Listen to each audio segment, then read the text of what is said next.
What's up guys, I'm here with my team games guide for Age of Empires 4. Here we will talk about how team games are different from 1 versus 1 and what unique tips I would give for playing them. And also I will show you some of my team games and explain my reasoning and my plays I did during these games. Okay, so let's just get into it. First of all, what makes team games special? Why would you want to play them? First of all, is because they're pretty fun. Because you have different teammates and you're facing multiple opponent civilizations, it makes the game more complex and it makes it a little bit more chaotic, which is a good distraction from just playing 1 versus 1. Also, team games, they introduce communication, of course, because you have your teammate or several teammates that you have to cooperate with. You can attack together, defend together, you can just discuss different things. Of course, as you have more players in your team, it becomes more difficult, but still, this is a new element.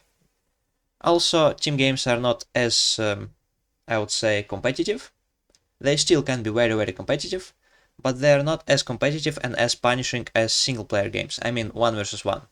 This is why they're pretty good if you want to try out new civilizations or new tactics, new strategies, just something that you never have played before.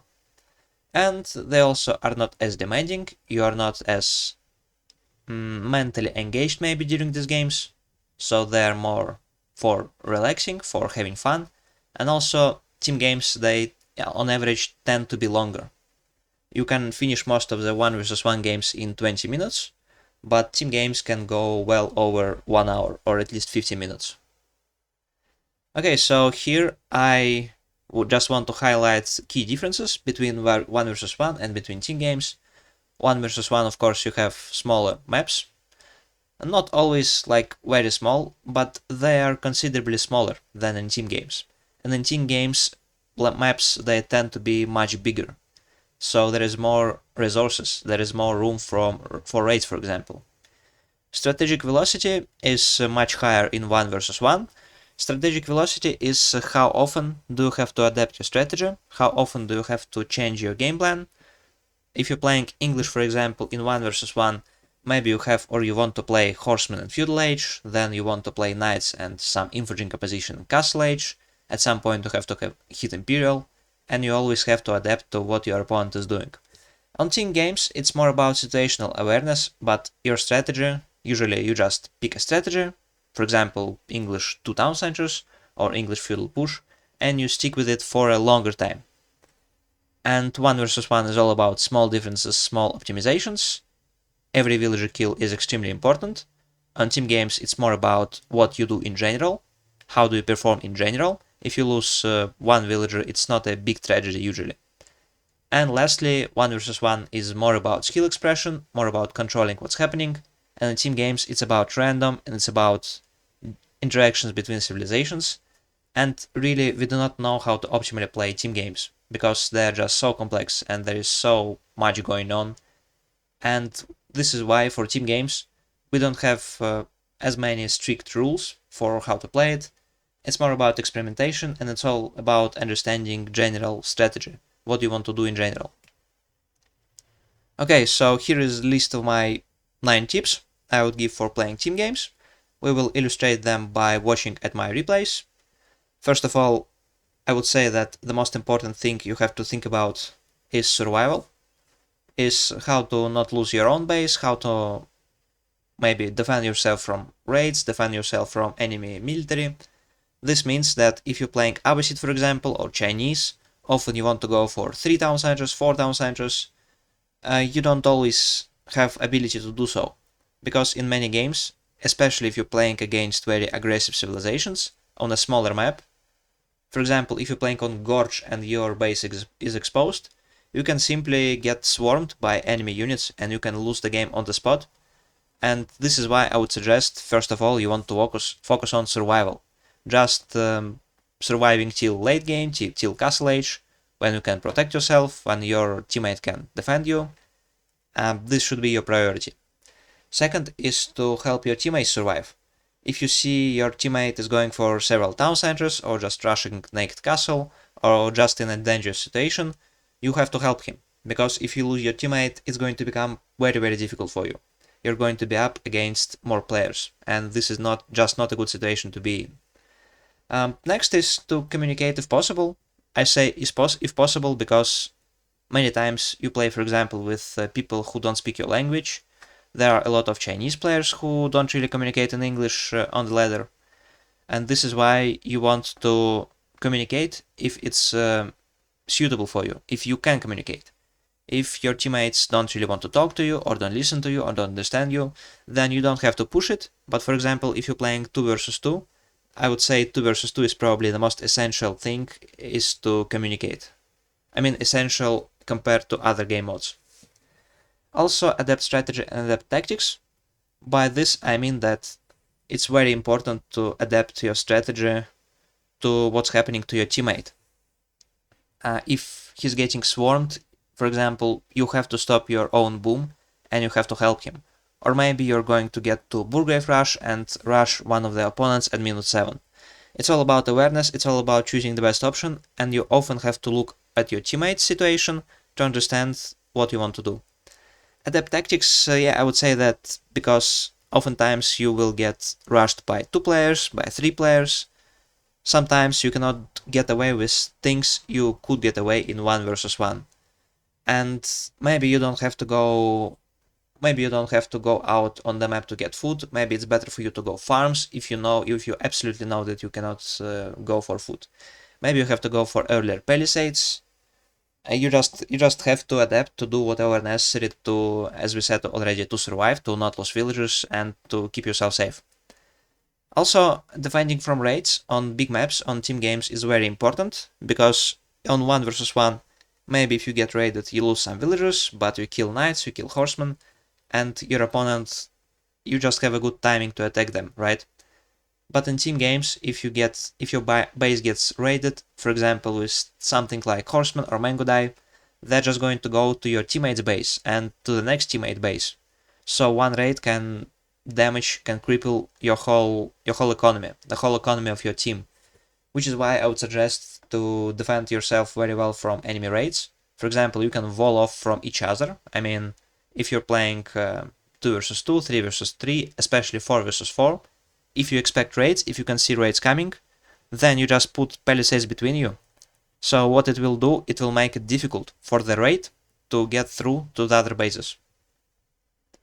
Also, control enough resources and try raiding. Yeah, this is, we already said why raiding is very important, but resources are also very important on maps like Cliffside, or maybe Golden Pit. I don't know which one of these maps are still in the map pool, but still, if you don't have any gold, or if you're out of woodlines, then it's not just you who will not have any access. Your team will not also get any access. Which is why it's important to control at least something and think about it, and maybe communicate with your team if you want to push out, if you want to capture middle, or some gold mines, or some woodline. And lastly, I would say you should not underestimate traders in team games. Just because the maps are so big, trade becomes better, because traders become more efficient with more distance. And you have to think about setting up trade, because it's an infinite source of gold, and because trade is just stronger and more efficient than using villagers for gold mining. At some point you just have to go for trade. Right, and also let's talk about different number of players you can have in team games. 2 versus 2 I would say is the most technical, the most similar to 1 versus 1. You have a lot of control in 2 versus 2. You can frequently also change strategies, and I would say that it's a little bit more difficult than 1 versus 1 if played on high level, because you have to constantly communicate with your teammate. It's a little extra task. Where you want to attack, when you want to attack, how you want to defend, what do you want to go for. If you have a good teammate, maybe if you're playing together, or even if you're just playing independently, you can still communicate with chat in game. I would strongly suggest trying to communicate. And of course, 2 versus 2, if you can swarm one of the opponents, then you just play 2 versus 1 the rest of the game, because second opponent will take a lot of time for him to rebuild, to become strong again, which is why 2 versus 2 is usually focused around aggression. Usually you don't just sit around, you have to develop your military, you have to look for damage opportunities, It's a very contact, very aggressive game on most maps. 3 versus 3 is somewhat a relaxed game mode, I would say, because you have limited control over the game, but still you have some control, because you're one of the 3 players. Kill opportunities are still strong here, you have to look for them, because if you can swarm all together one of the opponents, then you'll be playing 3 versus 2, which is also very good. And if your opponents are not ready to defend each other, then you can easily, if you have 3 players, just swarm one of them, right? But also I would say that because you're playing 3 versus 3, if you know your teammates will not get completely destroyed, you can try booming, at least someone from your team can try booming, and then you can, alone, if you boomed, you can overcome 2 players, maybe 3 players, just because you'll be so far ahead, if you have a good civilization for this. Lastly, 4 versus 4 is very chaotic game mode. There is just so many things you can do here, and you can try killing opponents, right, to have advantage. You can try booming yourself, you can go for trade, because 4 versus 4 maps are just gigantic, right? But still you have some teammates you can interact with. I would suggest trying to interact with your closest teammate. It's just going to be very difficult to meaningfully interact with your teammates far away, right? But if you have your closest teammates, as I will show you in one of the games, you can attack together with them, you can defend each other, so still don't forget that you're playing together. And of course, because it's 4 versus 4, if you get enough knights, enough cavalry units, your raids can just absolutely demolish opponents' bases, if they are not ready for raids. I would suggest to always look for raid opportunities and defend yourself from raids when you're playing 4 versus 4. Okay, now let's look at some games. These games were played by me fairly recently. Out of these games, 2 versus 2 was the most intense and most, I would say, high level game. These ones are a little bit more relaxed. Anyway, let's just get into these games. Alright, this is our first game. Here I'm playing with my Rus ally. This is just a random guy I found on the ladder. We did not pre-arrange this game. And here I'm playing as Delhi Sultanate. Delhi Sultanate usually is not the best civilization for team games, but it still can be very strong. And here I'm playing on Ancient Spires. It is a map with a lot of these lakes with shoreline fish, which is why both of us are going for this fishing. It's a very important feature of this map, and you have to utilize it. So here I actually communicated with him using the in-game chat. We both went for fishing, and we decided that we are going to play aggressively in Feudal Age. Because our opponents are playing Mongols and HRE, these are pretty good civilization in Feudal Age, but Rus and Delhi just have very good unit spam, which is why, and we also have knights, we have Gazi Raiders, it's possible for us to just do a lot of damage and maybe deny some of these dogs. So this is my plan for the moment, let's just see how it goes. I'm going for more fishing, at some point I'm going to go for another dog. My teammate is doing the same.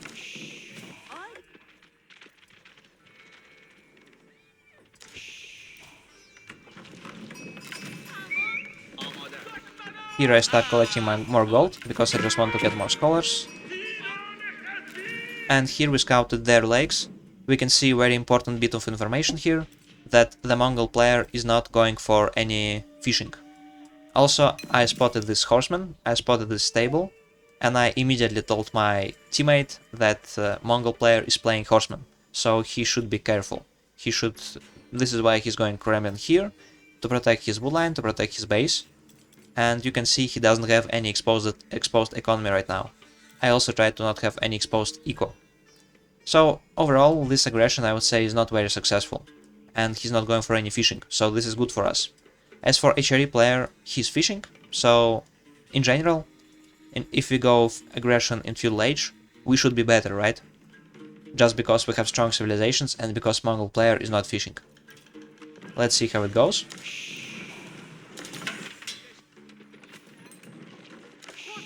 Going for a hunting cabin. I go for some spearmen, and this is what I talked about being adaptive. Here I can see that I have a lot of food because of this fishing, and I can just go spearmen to stop this horseman and to stop any potential Keshiks. And also the spearmen, if my teammate for example goes out on the map like this, I can use my spearmen to kill horsemen, which will help not only me, but also my teammate, because he will not get raided. Alright, so just fishing.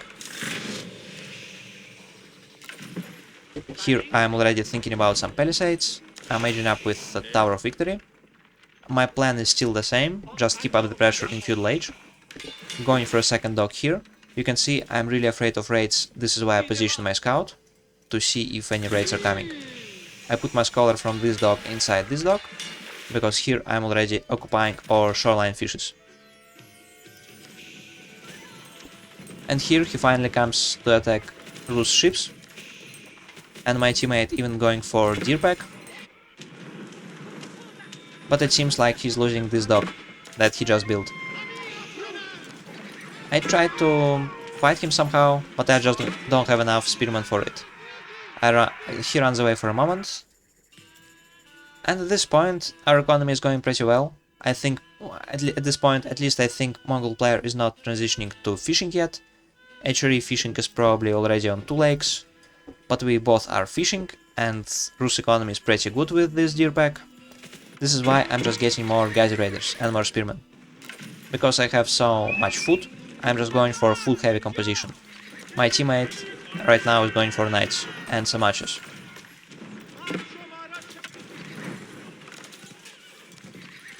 So here I can see this aggression. We decided to just let them have this dock. And we see they're also going for a lot of units. Right now, though, this base of my teammate, it's not easy to attack, right? So I talked about how you have to survive in team games, and he's being very careful to survive. He builds a tower here, it gives him a lot of vision and protection. He has a tower on his gold mine, which is very good, and his whole base is just positioned under his town center. As for me, I also have pretty protected base, you can see with palisades. I'm using my spearmen to put palisades here, just to not lose anything. Here I'm managing to kill some of these units. And HRE player, HRE economy is just very strong, so he's using it to get a lot of units and start pushing this dock. So the Rus player lost some ships here, and HRE player even builds a dock on this lake. This is pretty bad, right?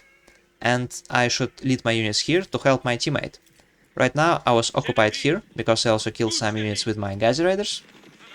And right now I believe I will try. So right now basically I have 2 choices, right? I can defend my teammate, or I can go and use these geyser raiders to raid. In this situation I decide to go for a raid, because first of all, this is a pretty big amount of units, and Mongol economy is not as strong. So this means that they have to expose their economy somehow. This deer pack is not... it's being collected, for example, so probably some unprotected villagers here, and Mongols cannot wall, which is why I want to go for raid. And second, we can see that even though he has some problem collecting this deer and lost some villagers and lost his fishing basically, he is not under real threat, right? His town center is still secure, he still has a lot of sheep, he has berries, he has gold, towers. It's impossible for them to push my teammate right now, and they already did some damage, the damage they could do, which is why it's better for me to not just go here and attack them, where they will just run away, but it's better for me to try to do some counter damage. But I'm also using my units to help him a little bit. And here I can see this fishing. I will go for this villager right now.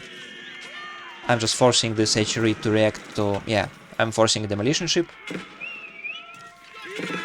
At the same time I try to fight here, getting damaged. I'm provoking reaction from the Mongol player, and I just try to spend my resources. Here I want to transition to archers, because archers are good for long feudal fights, especially daily archers. Here I'm just causing some idle time. And you can see my teammate, it gave him, because I pulled this military from Mongol and also from HRE some, and he is using this time to also attack, to also try to find some damage. You can see some damage here, not a lot but decent. Meanwhile I'm using my big military here. HRE has a lot of units, so for now the best course for him is just to run away. So you can see what I meant. This game is very dynamic, 2 versus 2. There is a lot of action. It's almost like 1 versus 1. And here I find a lot of damage on the Mongol player. Pretty good. At the same time, I myself get traded, because this woodline, it's with holes. I lose 2 villagers, I believe. It's fine. HRE has just so many units. I try to run away, but it's very difficult to run away. You can see this is just a huge army. At this point we communicate, we see this big military, and we know that we did some damage, so we just think about aging up here. Actually we decided to age up roughly at the same time, and now we will see us transitioning into next stage. My teammate is already going up with high trade house. I'm just trying to use my big unit mass to wall this and to take control of this section. And I'm already thinking about using my unique daily bonus, which is capturing Sacred Sites and Feudal Age. I don't start capturing it right now, right? But I still want to go for a Sacred Victory. You can also see that my teammate, he resumed this fishing, but it's only one lake. At the same time, I went to this lake a while ago. I'm also going for these lakes in the middle. Since I'm going to hold all this space, since I'm going to try to hold Sacred Site, I can go for fishing for some additional eco bonuses. It's a small little adjustment. You can see how much this raid accomplishes. So because Mongols don't have any palisades and this HRE player is not making any palisades as well, my raid can force a lot of idle time and force him to sit in his base, and this player as well. And they're not attacking, for example, the Rus player together. They're not stopping me from fishing this, they're not stopping me here. They have instead to go and chase my raid, because this map is just so big, right? Here some action is happening. I managed to find another villager kill, I think. And now I just communicated with my teammate. At this point we decided, let's try to do some damage, let's go.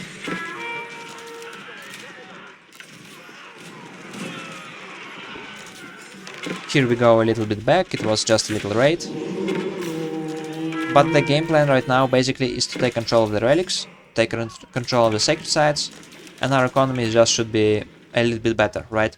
So he's going for relics and he's going for a second town center. We already did a lot of damage on the Mongol player, because I managed to kill a lot of villagers here on this deer pack. And Mongol is not going fishing, and I'm going fishing, right? So my economy is definitely better than the Mongols. Rus economy is going to be about the same as HRE economy, adjusted for all extra bonuses and for the second town center. This is why we can just keep pushing them and maybe take sacred sites. You can see also, because I went for a lot of spearmen and archers, it's a strong infantry composition. I'm adding some crossbows as well. Especially I'm using my Tower of Victory, which gives my infantry bonus attack speed. Trying to capture sacred sites, not possible right now, but I will still keep doing it. Basically we're just taking some time to develop eco. Here I go for elephants, because they got improved a little bit and I just wanted to use them, and frankly I'm just using them for fun here. But they still should be pretty strong in direct fights. And here I am trying to push this Mongol player and also tell my teammate, and he's also using his knights to come here and help me. And I'm doing a lot of eco damage. You can see I'm killing villagers. I killed at least some villagers. And I stopped collection of food. Of course, HRE player is also coming, and my teammate is coming. So we cannot go all the way through, but we did some damage. We forced the fight. Same time what's happening, he's going for food, I'm going for a second town center, and I'm going for stone collection. I already collected the stone mine, because I want to capture sacred sites, and this is very important. While we were doing all this, we transitioned our eco even further, and also went for sacred sites. I went for this and for this one. Right now it's just a timer and gives me some gold, but it will quickly turn into a valid win condition, especially since I have a lot of stone. I went for the wrong landmark. I could have went for the keep landmark, but I went for House of Learning for unique technologies, for elephants for example. And now I just want to get more stone to build keeps on the sacred sites. Here is a fairly decent fight. We lose most of our units, but we also kill a lot. At the same time we transition our economy and we kill a lot of villagers here. Now we're just catching back with my range mess. But at the same time we can see Mongol economy is just worse at this point. My economy is amazing, I still have some fishing, I'll build keeps, I have palisades. It's very difficult to push me, and I control a lot of space. As for Rus player, he already transitions into farms, so everything is amazing for him. He's even left some units AFK here. Oh, probably it's because he wants to raid. Some damage here. Now just going for mangonels, for elephants. And soon we will realize that our opponents just don't have capacity to push us, and we will try to consolidate these positions. I'm already building a keep. I tell him at this point that let's go for Sacred Victory, let's try. HRE invested a lot into these emplacements. But this means that there is not so much army for HRE at this moment. Mongol just is full of problems. With this keep it's very difficult to push. And now our game plan is simple, just continue to develop our economy, make villages, transition to farms, and hold sacred sites. Here I want to keep an eye on my Rus teammate on this sacred site, because I know that Mongol probably will not be able to push me, which means I can relax here a little bit and watch, look into this sacred site, right, to see if my teammate will need any help. Now he's just going for another keep. Here is a fight happening, he manages to win this. I'm still going with my infantry units, because they have this ability Force March, which allows them to move more quickly. And I leave my mangonels and elephants to defend. And another reason why I go elephants is because if you have money, if you have resources, they're efficient for production, because you can see a knight takes 26 seconds. Yeah, this is quicker production for some reason. And an elephant only 45 seconds.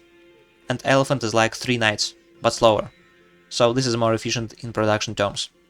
And also, if you have resources, you just get a lot of elephants. They will be very difficult to kill, and they will protect your mangonels, your siege. And it's difficult to kill them with mangonels as well. I'm using my infantry to help my teammate defend. Because I'm a little bit afraid of HRE player, I'm building another keep here to help my teammate defend it. And about Mongols, I'm not very worried. He cannot push me as long as he doesn't have enough sprinkles, which is why Mongol will go for a siege ball as well. Rus overextends probably a little bit, but right now it's going okay. Here not much is happening. You can also see on these big maps, even for 2 versus 2, there is a lot of food sources you can go for, which is why I almost made no farms.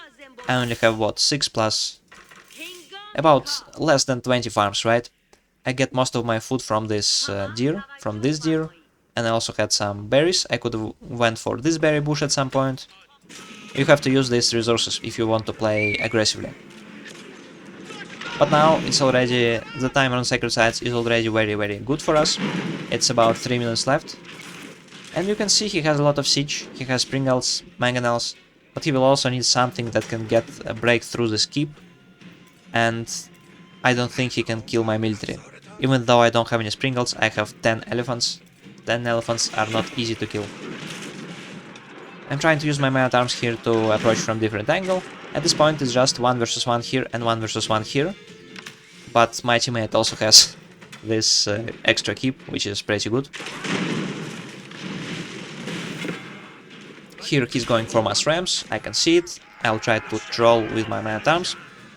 I also have a lot of elephants in queue, which will, with extra 10% speed, because of House of Learning, they will come out, they will defend my sacred site. Here HRE player also going for a lot of rams. And you can see elephant just, they are having none of this ramming, they're just breaking this rams. Trying to bait the Sprinkles out by leading my mangonels away. And here you can see similar situation, but here Rus has Sprinkles, oh, he also has Sprinkles, okay. But still, with 2 keeps it's much easier to defend. He could also get, for example, tower emplacement here. And here I use my villagers to build a second keep, just in case, right? In case one of these keeps falls.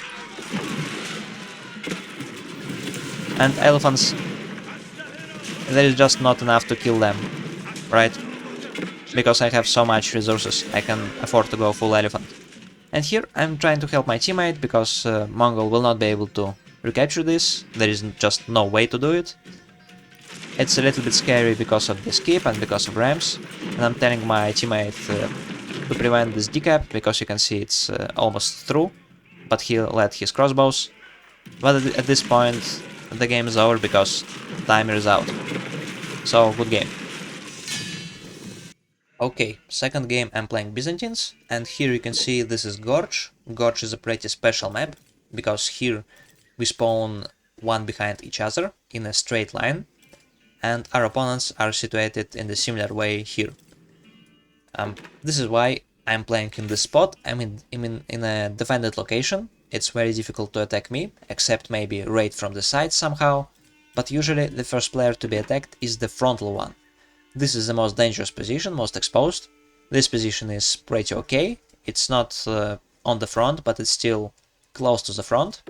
Usually if you want to play it for team games, your second player has to help your first player, and you just want to be aggressive, to look for push opportunities, to secure the sides. And last player, he has a little bit more time, a little bit more room to just boom, right? And this is what I'm going to be doing in this game as Byzantines. I'm going to use my safety to develop my economy, to go for a quick town center, and it's important.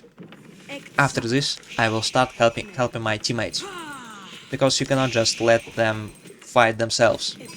If our opponents try to be aggressive, my teammates without my help will just perish, which is why I want to help my teammates.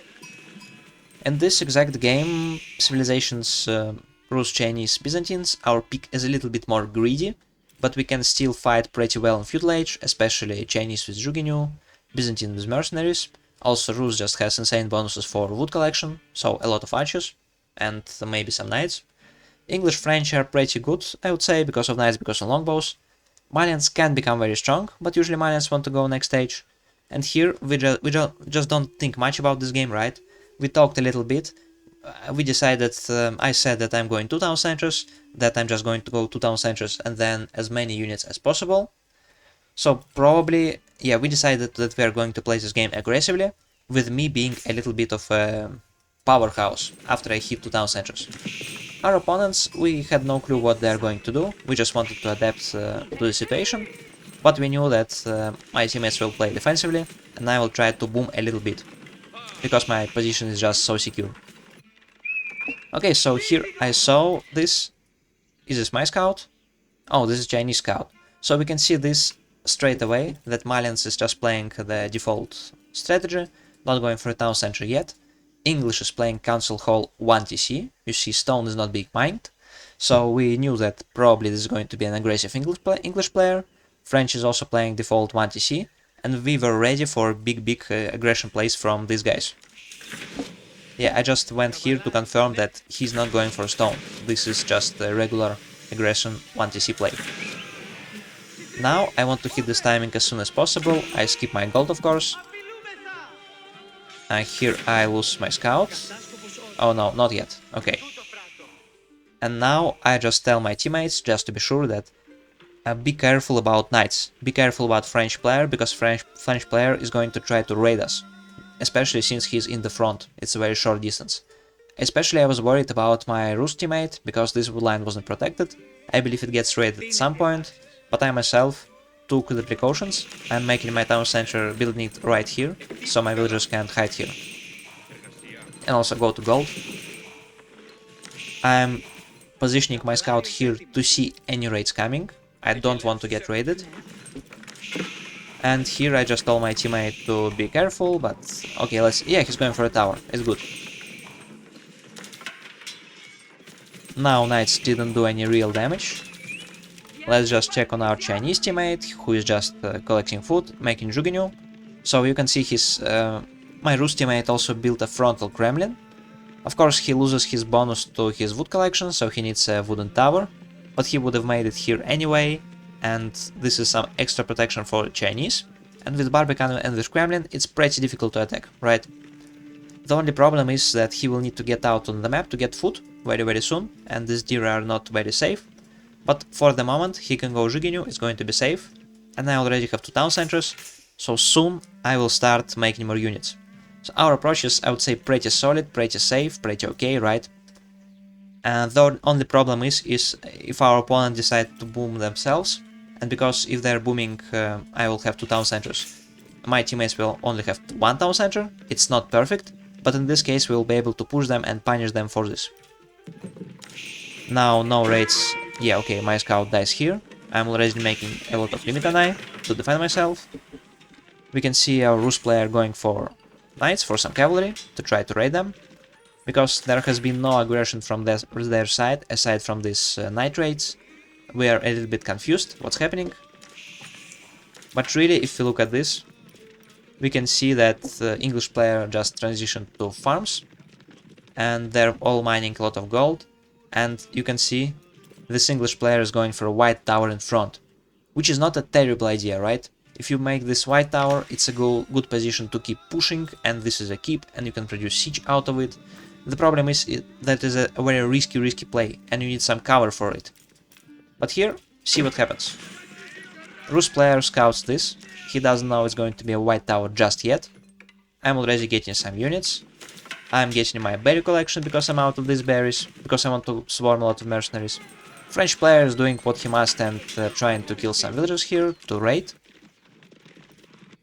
And here you can see longbows. We are almost ready to push. And here see what happens. Just an amazing timing from Rus player. He denies this white tower. And now we see he's going for white tower. Which means that he's not going to stop us. Just because he has 5 longbows and that's it. And he's going for a fast white tower. At the same time we're just going full units at this point. Chinese player has a lot. Oh, some knights coming here, but we just have a lot more military. Some Malian units, not a lot of units, because he probably went for cow boom. Let's confirm. Yeah, he also went for cow. He's also aging up. So what they did actually, they decided to age up. English player aging up, Malian player aging up. But this is too greedy, and this is the problem. They did not play the game defensively enough, right? If this happens, and if you just push and feudal, and maybe one of us with a good economy, like Byzantines, gets second town center, we can just keep pushing from this point with Zhuginu, with knights, and with mercenaries, and it's going to be very difficult to stop. And now they're still going together. My military is still not here, but now it's coming. And now we just don't want to let this white tower go up. Because if we can prevent it, we can just destroy the French player. Here you can see so many units, so many Zhuginu. My spearmen are also coming. Javelin throwers. And this game is over. This game is just over because white tower is going to get denied. French base is literally non-existent. Oh, these palisades are also very expensive for Malians. Malian economy actually is pretty strong right now because of this Fulani Coral transition, but still, it's not going to stop this massive units. Once you win a fight in team game, it can be impossible to stop. White tower is still not going up, and at this point, it's just game over, and they surrender. Last game is on the Marshlands. I don't know this map very well, but I think it's a map where you have some extra fish. But anyway, here I spawned as Delhi Sultanate, because I just randomed it and I get Delhi a second time. And we can see it's 4 versus 4. I don't communicate as much in this game, but I know 2 things. First of all, I know that my teammate, Japanese teammate, is close to me. And first of all, I should think about him, about what he's doing and how we can cooperate and play together. And second, I know is I'm playing Delhi and I'm on the side. You can see how far away I am from my teammates. And I'm probably close to my opponent. And this is why I want to play this game pretty aggressively. I believe I will scout my opponent in just a moment. Right now I'm just doing my usual build order. Still don't see my opponent. But anyway, here I decided to deviate from my previous game as Delhi Sultanate, and here I just wanted to... Yeah, now you can see him, right? it's Byzantines, he's very close. This is why, usually when you're very close, playing aggression can be strong. And I'm planning here to maybe try to tower rush him, maybe attack him with Gazi Raiders. And eventually, because gold mines here and food sources here are just so very exposed and this map is so big and so open, I want to go for Gazi Raiders to inflict damage and slow my opponents down. Then I want to go for Castle Age, and I will go with Compounder of the Defender. Compound of the Defender, to make a lot of keeps and to make knights then, right? So this is my general plan at this point. Here I see this gold mine is exposed, I'm getting ready to attack it. Just trying to edge up. Got a decent amount of sheep. Got a fairly safe deer pack. And just going for a stable. I'm not going for a monk-style stable yet, because I want to transition to the next stage at the same time. But I'm going for a blacksmith. Yeah, and because I want to transition, I want to spend my food not so quickly, right? Which is why I'm just having one stable right now. Here I already can see this tower, which is made out of necessity, so I cannot attack it right now. I just keep making these Gazi Raiders, also going for a second blacksmith to get more upgrades. Some optimizations. And the Byzantine player is already playing very defensively, I already force good reactions from him. At this point I could probably go to try to raid this player with Abbasid and even go to this big back rank. And you can see that raiding is very strong, because you can just use your raiding units to raid all the bases. Just trying to kill one. Yeah, I managed to kill one villager. I also lose one Gazi Raider. I would say this is a decent trade, especially since I cost all this idle time. And I'm just going for a raid on another base. Here I want to force some reaction. Here I can see that he completely walled this. And you can see I'm already close to aging up. This was just to bait out all these palisades, all these towers, spearmen, idle time. Not only out of this player, but also out of Abbasid, which is very strong. And here I'm edging up with Compound of the Defender for cheaper walls, cheaper keeps. Here I'm using several groups of Gazi Raider. First group is here, second group is here. I'm getting ready to go for knights. Here I managed to cause idle time and kill villager to French player. Here I'm just forcing some idle time.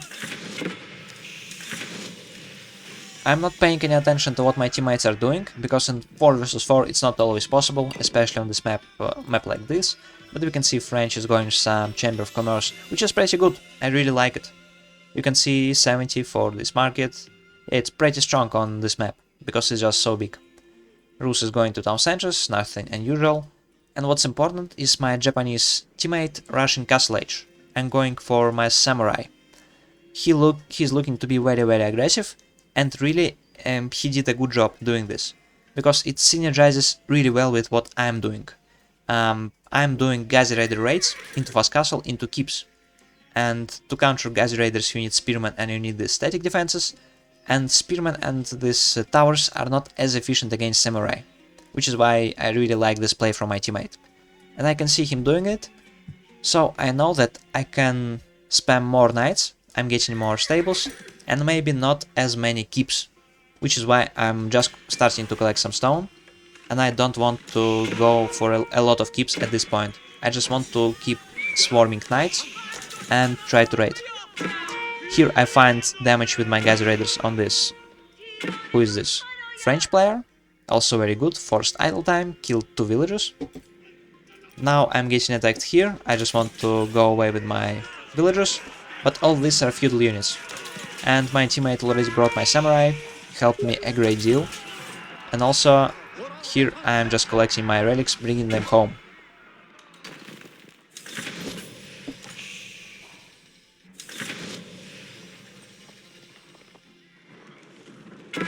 Yeah, not much happening, just going for a lot of knights, trying to find some damage.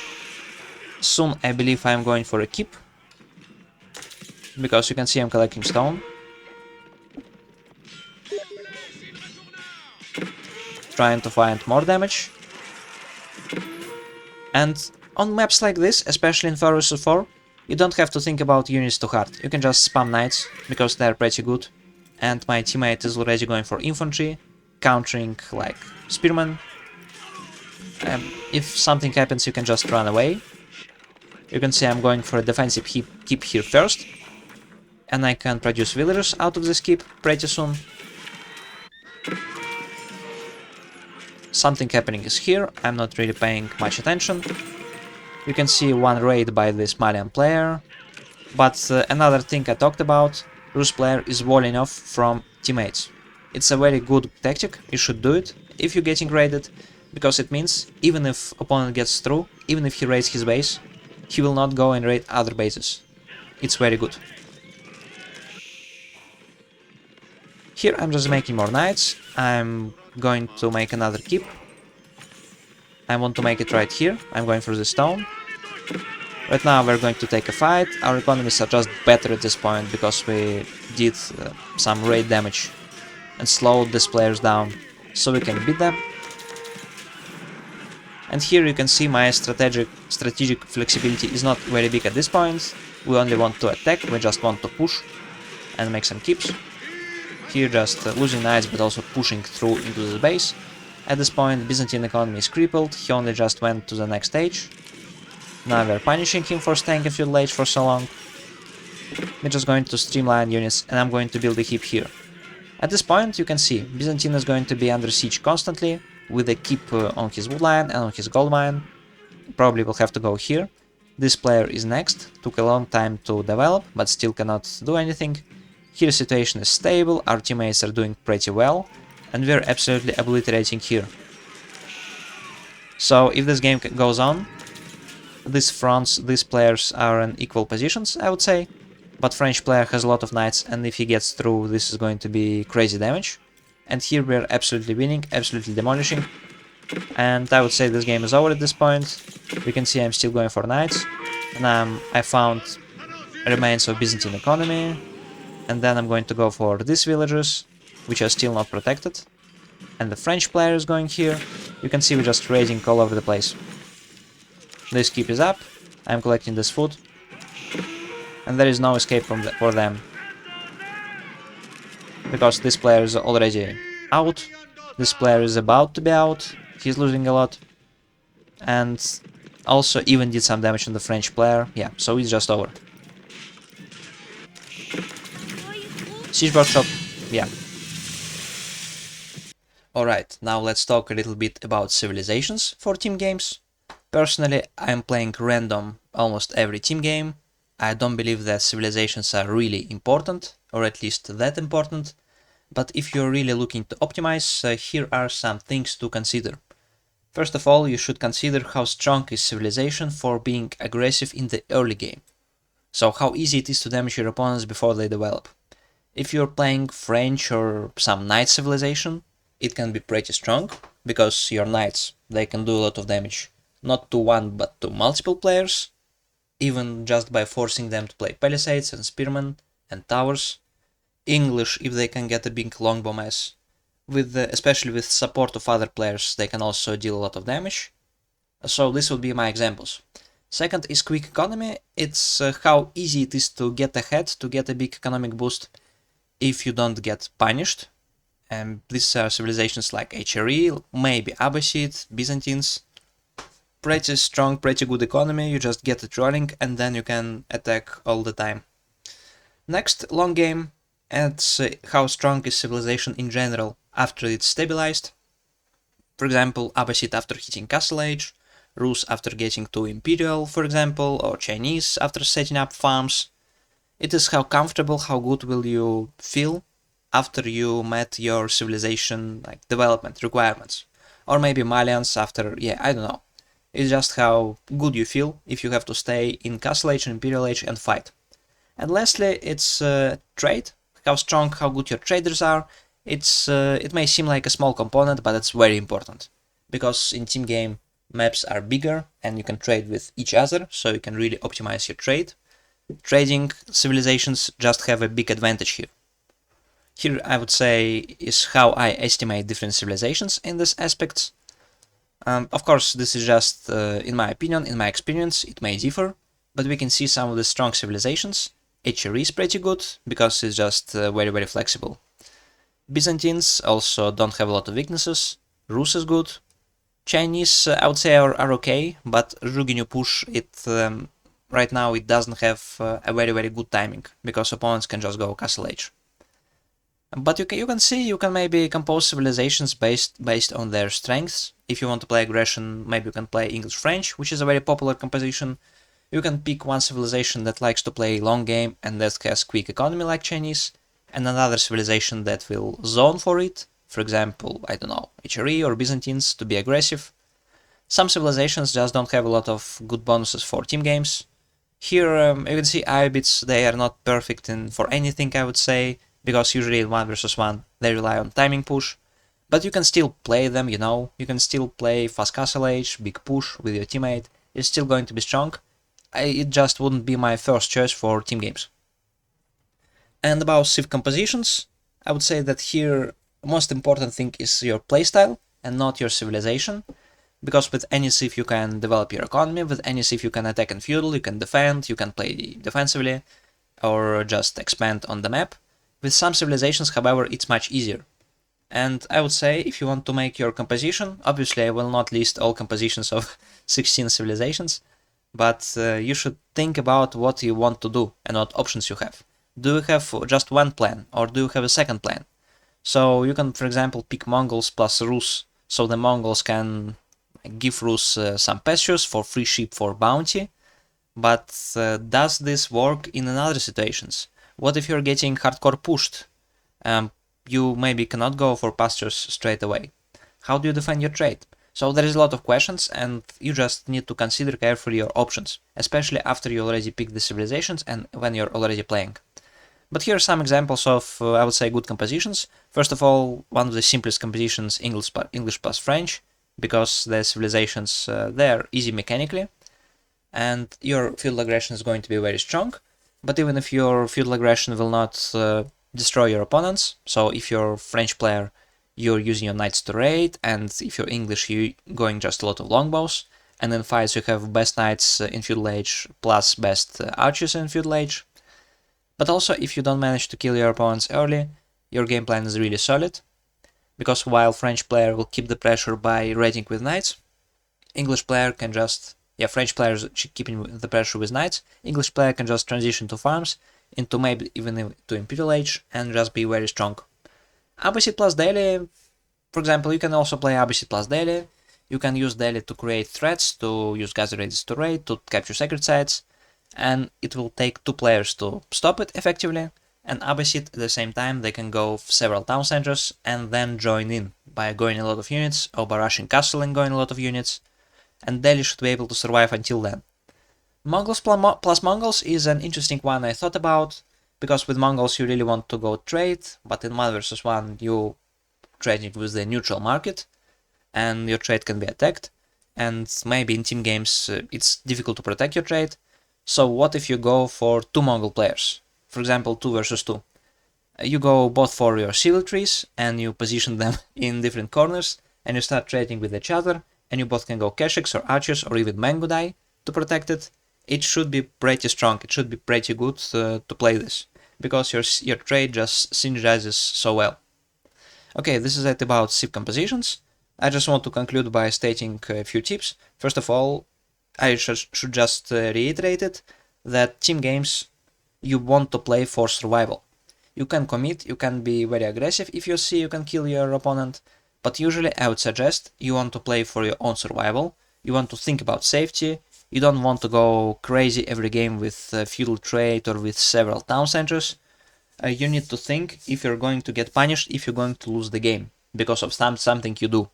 And if you can see your teammates being exposed, you should try to cover up for them.